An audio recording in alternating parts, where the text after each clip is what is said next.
The yellow wallpaper. It is very seldom that mere ordinary people like John and myself secure ancestral halls for the summer. A colonial mansion, a hereditary estate. I would say a haunted house, and reach the height of romantic felicity. But that would be asking too much of fate. Still, I will proudly declare that there is something queer about it. Else, why should it be let so cheaply, and why have stood so long untenanted? John laughs at me, of course, but one expects that in a marriage. John is practical in the extreme. He has no patience with faith, an intense horror of superstition, and he scoffs openly at any talk of things not to be felt and seen and put down in figures. John is a physician, and perhaps, I would not say it to a living soul, of course, but this is dead paper, and a great relief to my mind. Perhaps that is one reason I do not get well faster. You see, he does not believe I am sick. And what can one do? If a physician of high standing, and one's own husband, assures friends and relatives that there is really nothing the matter with one but temporary nervous depression, a slight hysterical tendency, what is one to do? My brother is also a physician and also of high standing, and he says the same thing. So I take phosphates or phosphites, whichever it is, and tonics and journeys and air and exercise, and am absolutely forbidden to work until I am well again. Personally, I disagree with their ideas. Personally, I believe that congenial work with excitement and change would do me good. But what is one to do? I did write for a while in spite of them, but it does exhaust me a good deal, having to be so sly about it, or else meet with heavy opposition. I sometimes fancy that, in my condition, if I had less opposition and more society and stimulus. But John says the very worst thing I can do is to think about my condition, and I confess it always makes me feel bad. So I will let it alone and talk about the house. The most beautiful place. It is quite alone, standing well back from the road, quite 3 miles from the village. It makes me think of English places that you read about, for there are hedges and walls and gates that lock, and lots of separate little houses for the gardeners and people. There is a delicious garden. I never saw such a garden, large and shady, full of box-bordered paths and lined with long, grape-covered arbors with seats under them. There were greenhouses, too, but they're all broken now. There was some legal trouble, I believe, something about the heirs and co-heirs. Anyhow, the place has been empty for years. That spoils my ghostliness, I am afraid. But I don't care. There is something strange about the house. I can feel it. I even said so to John one moonlight evening, but he said what I felt was a draft, and shut the window. I get unreasonably angry with John sometimes. I'm sure I never used to be so sensitive. I think it is due to this nervous condition.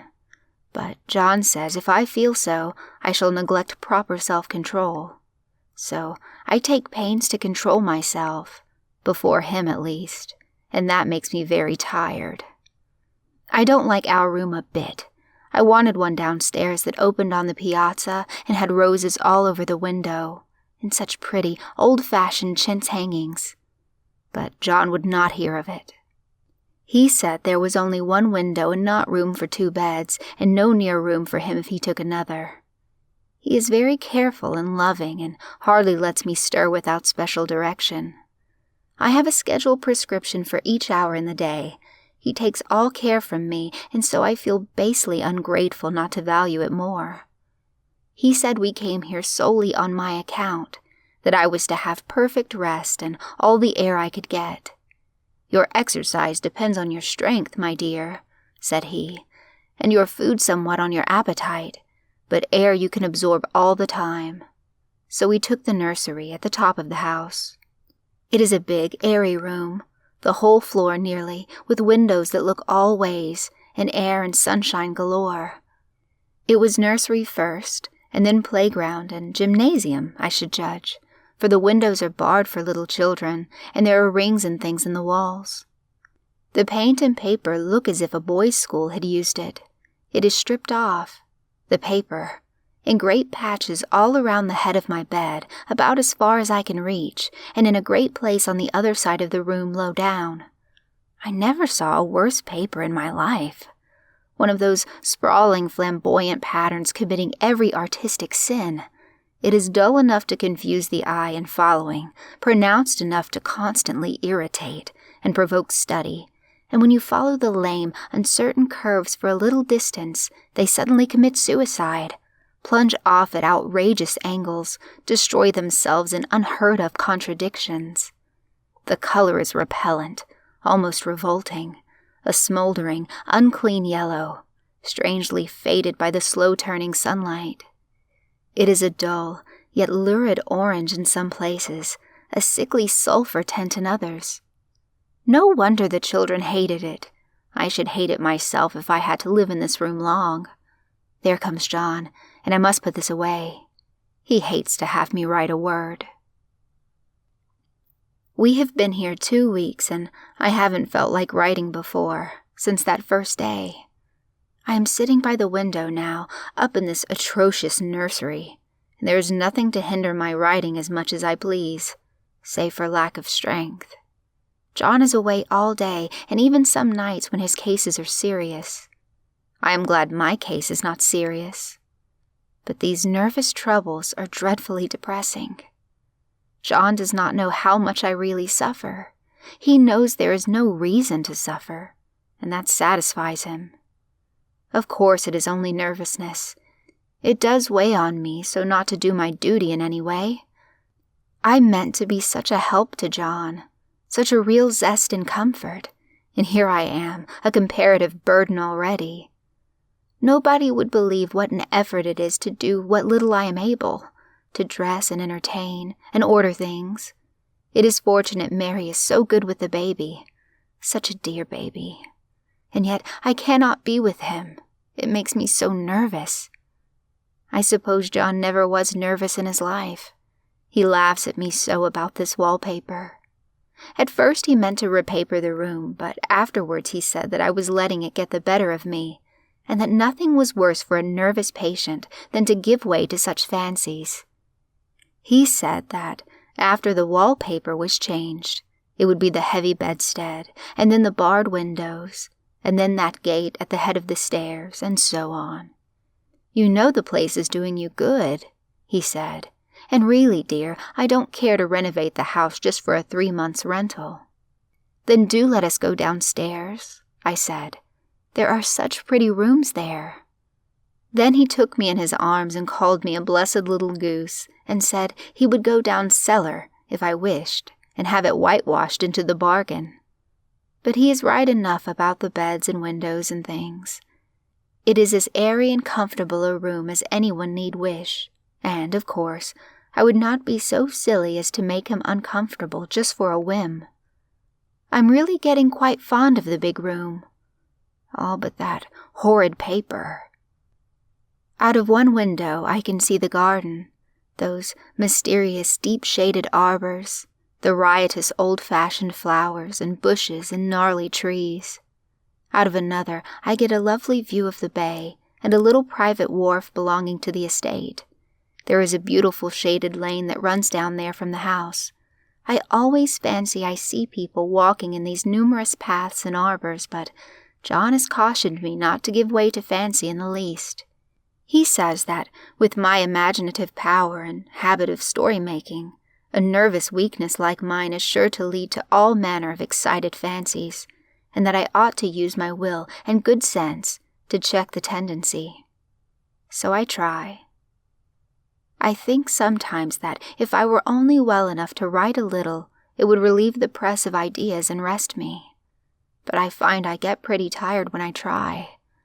It is so discouraging not to have any advice and companionship about my work.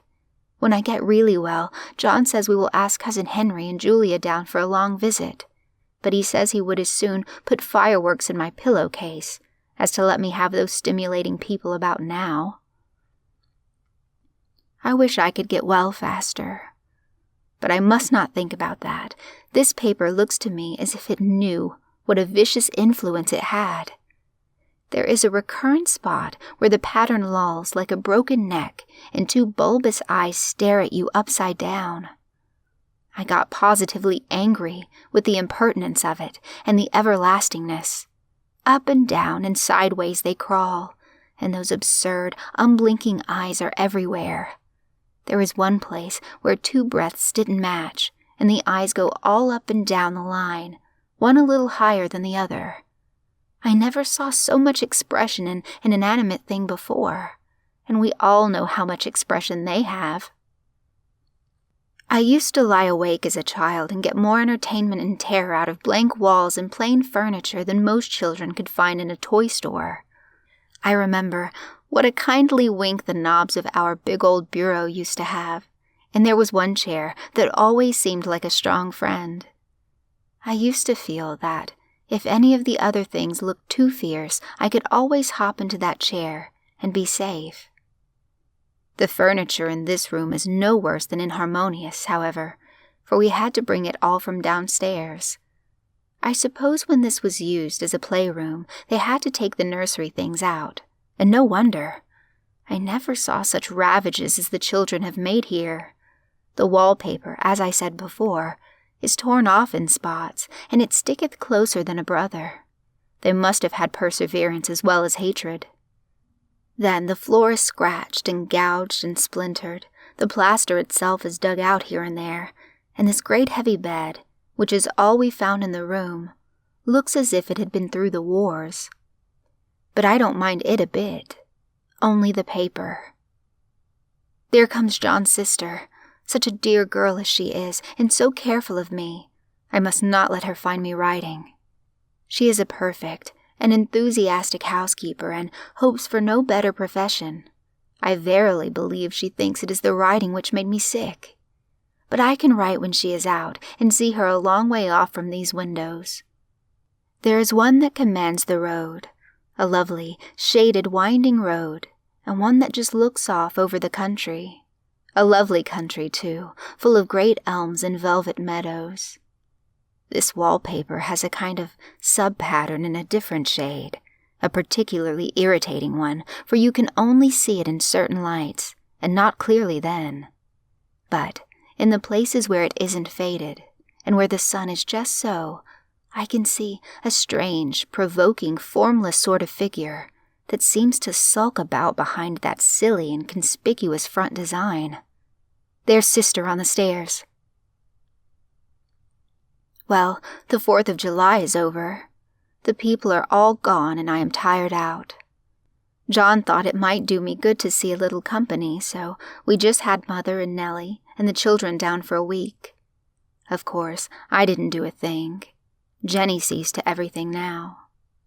But it tired me all the same. John says if I don't pick up faster, he shall send me to Weir Mitchell in the fall. But I don't want to go there at all. I had a friend who was in his hands once, and she says he is just like John and my brother, only more so. Besides, it is such an undertaking to go so far. I don't feel as if it was worthwhile to turn my hand over for anything, and I'm getting dreadfully fretful and querulous. I cry at nothing, and cry most of the time. Of course, I don't when John is here, or anybody else, but when I am alone. And I am alone a good deal just now. John is kept in town very often by serious cases, and Jenny is good and lets me alone when I want her to.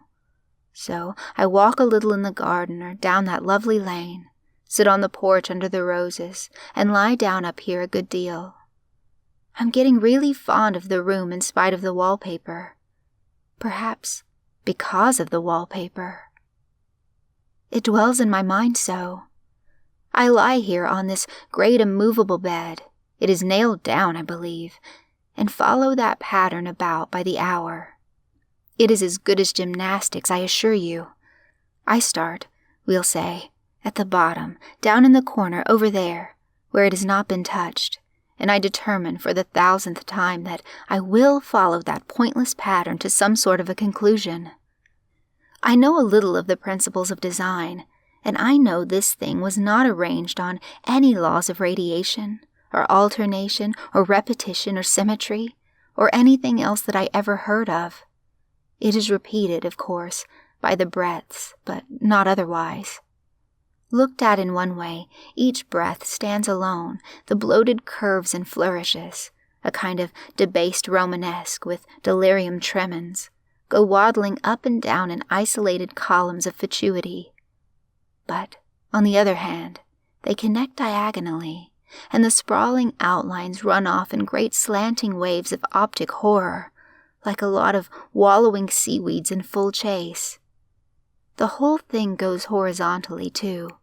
At least it seems so, and I exhaust myself in trying to distinguish the order of its going in that direction.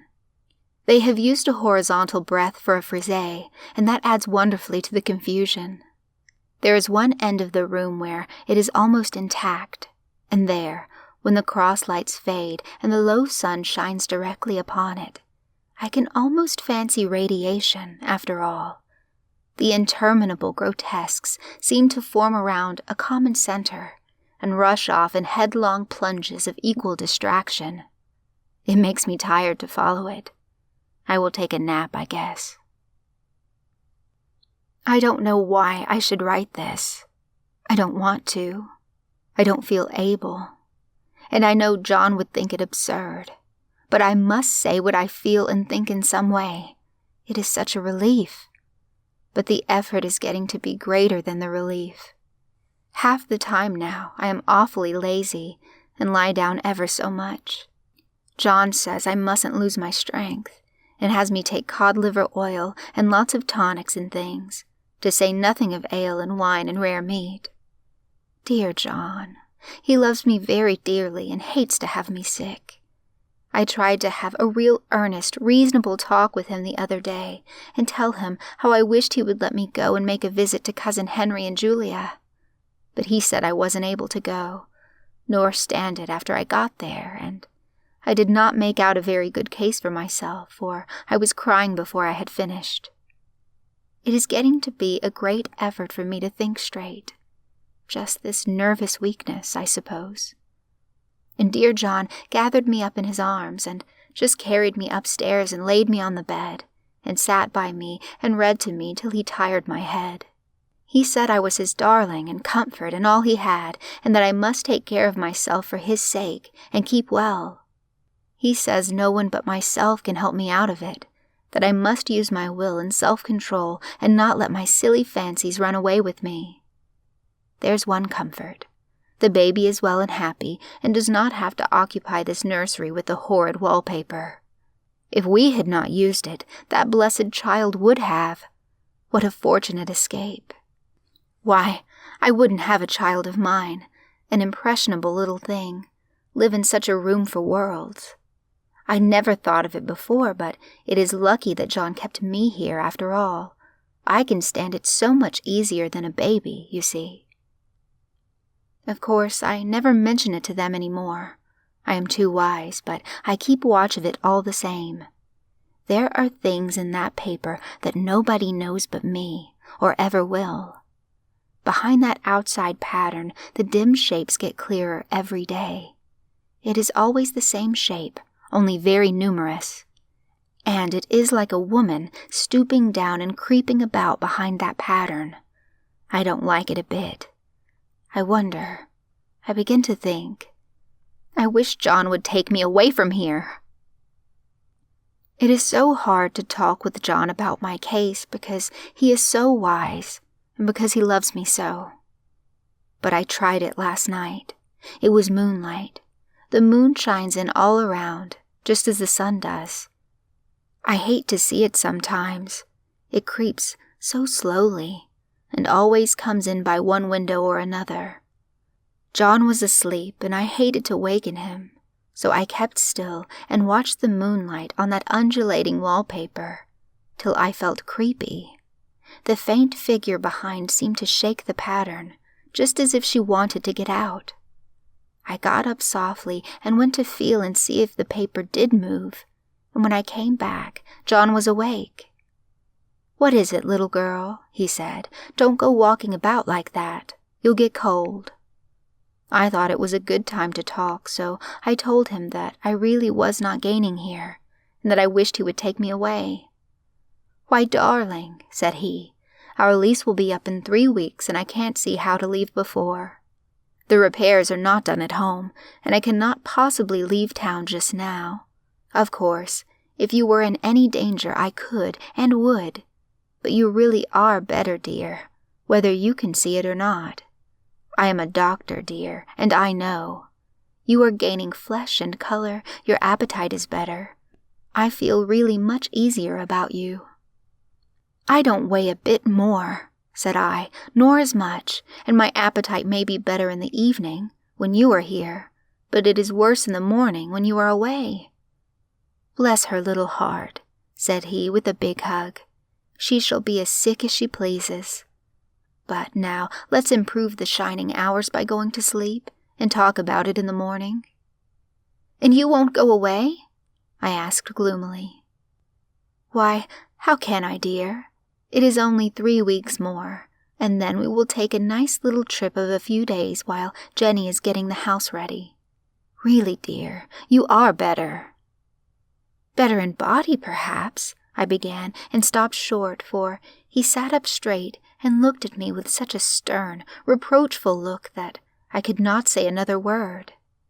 "My darling," said he, "I beg of you, for my sake and for our child's sake, as well as for your own, that you will never for one instant let that idea enter your mind.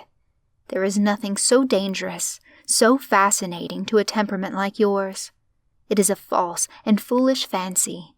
Can you not trust me as a physician when I tell you so?" So, of course, I said no more on that score, and we went to sleep before long. He thought I was asleep first, but I wasn't. I lay there for hours, trying to decide whether that front pattern and the back pattern really did move together or separately. On a pattern like this, by daylight, there is a lack of sequence, a defiance of law, that is a constant irritant to a normal mind. The color is hideous enough, and unreliable enough, and infuriating enough, but the pattern is torturing. You think you have mastered it, but just as you get well under way in following, it turns a back somersault, and there you are. It slaps you in the face, knocks you down, and tramples upon you. It is like a bad dream. The outside pattern is a florid arabesque, reminding one of a fungus. If you can imagine a toadstool in joints, an interminable string of toadstools, budding and sprouting in endless convolutions, why, that is something like it. That is, sometimes. There is one marked peculiarity about this paper, a thing nobody seems to notice but myself, and that is that it changes as the light changes. When the sun shoots in through the east window, I always watch for that first long, straight ray. It changes so quickly that I never can quite believe it. That is why I watch it always. By moonlight, the moon shines in all night when there is a moon. I wouldn't know it was the same paper. At night, in any kind of light, in twilight, candlelight, lamplight, and worst of all, by moonlight, it becomes bars. The outside pattern, I mean, and the woman behind it, as plain as can be. I didn't realize for a long time what the thing was that showed behind, that dim sub-pattern, but now I am quite sure it is a woman. By daylight she is subdued, quiet. I fancy it is the pattern that keeps her so still. It is so puzzling. It keeps me quiet by the hour. I lie down ever so much now. John says it is good for me and to sleep all I can. Indeed, he started the habit by making me lie down for an hour after each meal. It is a very bad habit, I am convinced, for, you see, I don't sleep, and that cultivates deceit, for I don't tell them I'm awake. Oh, no. The fact is, I am getting a little afraid of John. He seems very queer sometimes, and even Jenny has an inexplicable look. It strikes me occasionally, just as a scientific hypothesis, that perhaps it is the paper. I have watched John when he did not know I was looking, and come into the room suddenly on the most innocent excuses, and I've caught him several times looking at the paper. And Jenny, too. I caught Jenny with her hand on it once. She didn't know I was in the room, and when I asked her in a very quiet voice, with the most restrained manner possible, what she was doing with the paper, she turned around as if she had been caught stealing, and looked quite angry, asked me why I should frighten her so. Then she said that the paper stained everything it touched, that she had found yellow smooches on all my clothes and John's, and she wished we would be more careful. Did not that sound innocent? But I know she was studying that pattern, and I am determined that nobody shall find it out but myself. Life is very much more exciting now than it used to be. You see, I have something more to expect, to look forward to watch. I really do eat better and am more quiet than I was. John is so pleased to see me improve. He laughed a little the other day and said I seemed to be flourishing in spite of my wallpaper. I turned it off with a laugh. I had no intention of telling him it was because of the wallpaper. He would make fun of me. He might even want to take me away. I don't want to leave now until I have found it out. There is a week more, and I think that will be enough. I'm feeling ever so much better. I don't sleep much at night, for it is so interesting to watch developments, but I sleep a good deal in the daytime. In the daytime, it is tiresome and perplexing. There are always new shoots on the fungus and new shades of yellow all over it. I cannot keep count of them, though I have tried conscientiously. It is the strangest yellow, that wallpaper. It makes me think of all the yellow things I ever saw. Not beautiful ones like buttercups, but old foul, bad yellow things. But there is something else about that paper. The smell.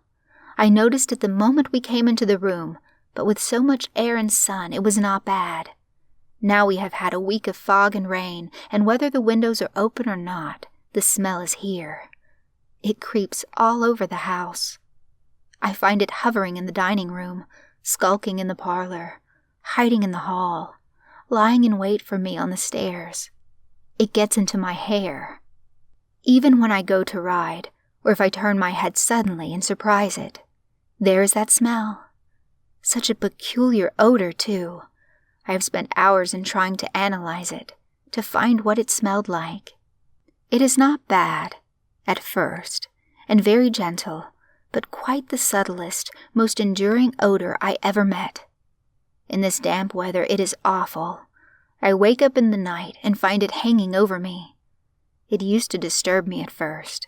I thought seriously of burning the house, to reach the smell. But now I am used to it. The only thing I can think of that it is like is the color of the paper, a yellow smell. There is a very funny mark on this wall, low down, near the mopboard, a streak that runs around the room. It goes behind every piece of furniture, except the bed, a long, straight, even smooch, as if it had been rubbed over and over. I wonder how it was done and who did it, and what they did it for. Round and round and round, round and round and round. It makes me dizzy. I really have discovered something at last. Through watching so much at night, when it changes so, I have finally found out. The front pattern does move, and no wonder. The woman behind shakes it.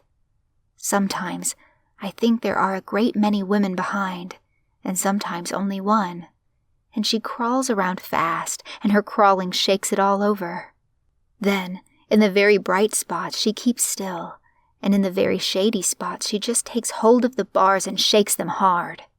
And she is all the time trying to climb through. But nobody could climb through that pattern. It strangles so. I think that is why it has so many heads. They get through, and then the pattern strangles them off and turns them upside down, and makes their eyes white. If those heads were covered or taken off, it would not be half so bad. I think that woman gets out in the daytime. And I'll tell you why, privately. I've seen her. I can see her out of every one of my windows. It is the same woman, I know, for she is always creeping, and most women do not creep by daylight. I see her in that long shaded lane, creeping up and down. I see her in those dark grape arbors, creeping all around the garden. I see her on that long road under the trees, creeping along, and when a carriage comes she hides under the blackberry vines. I don't blame her a bit. It must be very humiliating to be caught creeping by daylight. I always lock the door when I creep by daylight.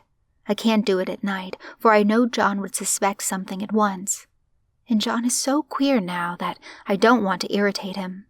I wish he would take another room. Besides, I don't want anybody to get that woman out at night but myself.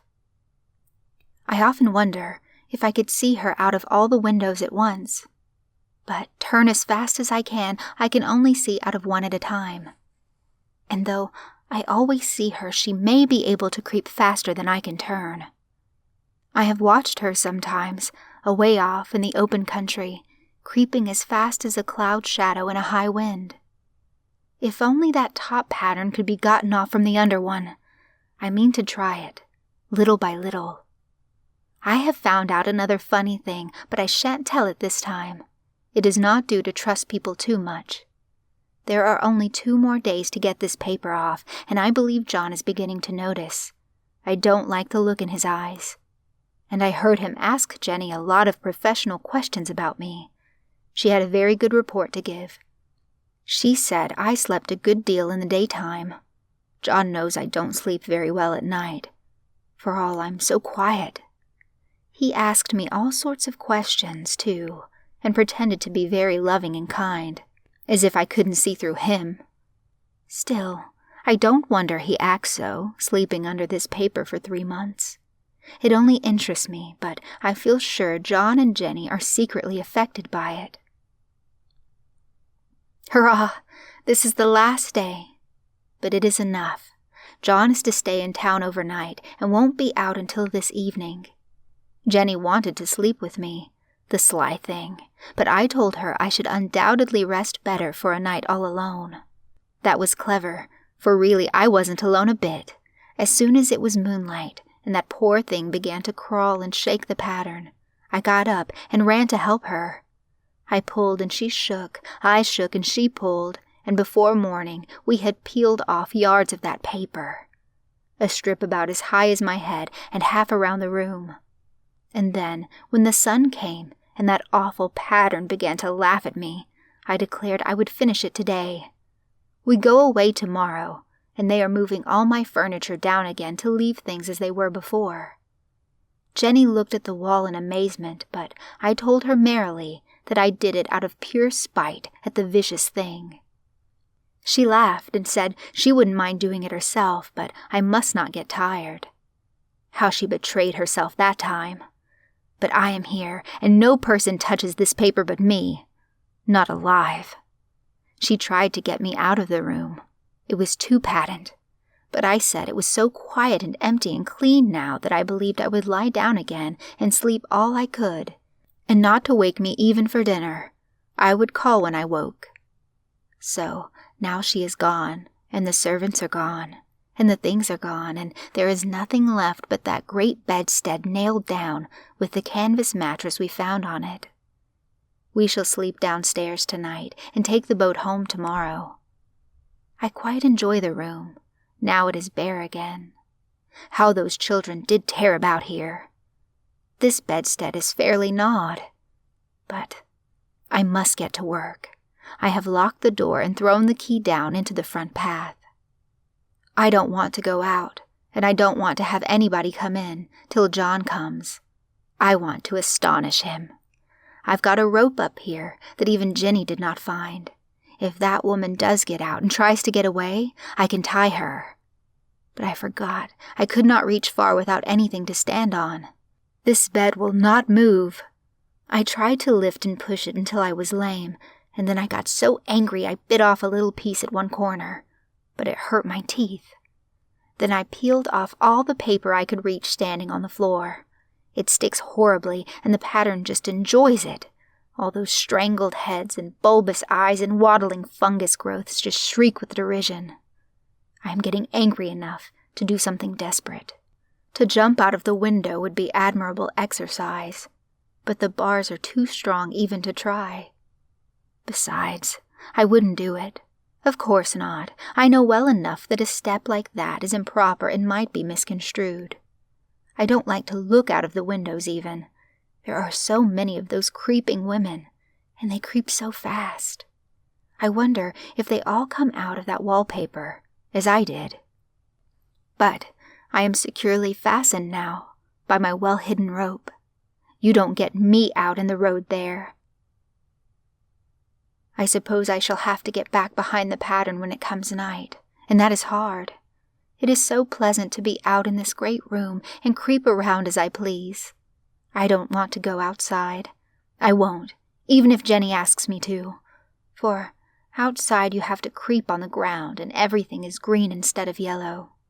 But here, I can creep smoothly on the floor, and my shoulder just fits in that long smooch around the wall, so I cannot lose my way. Why, there's John at the door. It is no use, young man, you can't open it. How he does call and pound. Now he's crying for an axe. It would be a shame to break down that beautiful door. John, dear, said I, in the gentlest voice. The key is down by the front steps, under a plantain leaf. That silenced him for a few moments.